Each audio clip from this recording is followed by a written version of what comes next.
Governor Kim Reynolds stopped in Sioux Center early Tuesday afternoon as part of a Northwest Iowa economic tour. Reynolds toured AgriVision as part of her second stop for the day. AgriVision's regional manager of northern stores, Mark Kuhn, filled the governor in on some of the challenges his industry faces, particularly in Northwest Iowa right now. You know, our biggest challenge right now really is help. Is finding people and creating different ways to get people either to come here or grow them. We're having more success growing than getting people to move. So we've got to figure out how do we partner and do that. And it is using some different programs that we're utilizing from the state that they can actually go to school and get the funding paid for. And we run a similar program where we were doing that ourselves, that after a certain amount of time that they would get the tuition paid for. So now with that program, we're actually able to take that where we can take it towards school money and really set these guys up for a career that they come out of school debt free. Reynolds talked with Kuhn about ways the state can help with programs like Future Ready Iowa, tax incentives, and others.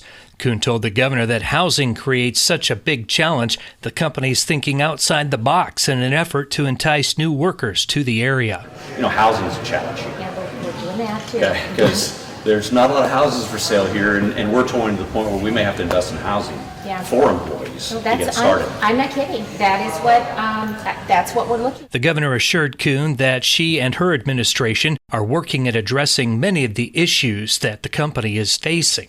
There's some high-quality jobs tax credits that you can use if you build a new facility. Now, if businesses are involved, that you could they could take advantage of too. So, and then the same thing, the ARPA dollars are going for housing.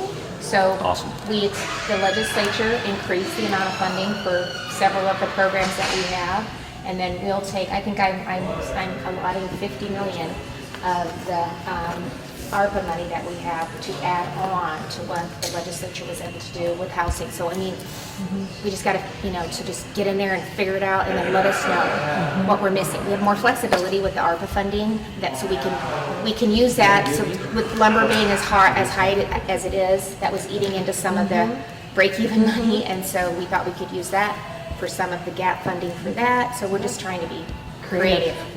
The governor spent time touring the facility, which combined the Ironton and Dune dealerships into one large facility with enormous capabilities in Sioux Center. Reynolds spent time visiting with many of the technicians in the repair area of AgriVision to learn more about the business.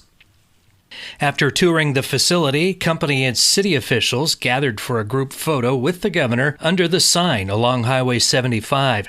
Reynolds then took time to visit with reporters. The governor commented on the right to repair, or the Fair Repair Bill, that was signed by President Biden in an executive order earlier this year. She admitted not really knowing enough about the bill to speak about it much, but she said she's happy anytime farmers can get a break. But I think anything that can help alleviate some of the cost or some of the impact that our ag and farmers and producers have experienced is absolutely something that we would want to continue to drive. It's one of the largest drivers of our economy. Advanced manufacturing is the largest sector of our GDP, but that's driven by our ag community.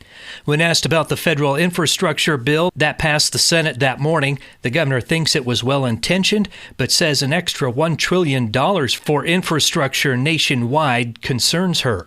Yeah, I'm really concerned about the amount of money actually that's coming out of Washington, D.C. and the impact that that's going to have on higher taxes and inflation. Just to put it into perspective, on top of the governmental spending in 6 months, they've already allocated $6.5 trillion. Iowa alone, through the COVID funding, has seen $9 billion come into our state. Now, it hasn't been allocated yet. We've got 2 years to do, especially the last funding, 2 to 3 years, I think. But, somebody's got to pay for that. And so while I appreciate them trying to meet the needs and the impact of COVID, that a lot of that need was in 2020. Iowa is in a good place. We're coming out in a strong position. And I'm really, really concerned about the amount of spending that's taking place and the long-term impact that that'll have on Iowans, my grandchildren and their children. What's going to be the cost to that? So we're trying to take the money that we're getting and really plug it into infrastructure, into water and sewer and bridges. So we have the opportunity to do that already with a lot of the funding that's come in.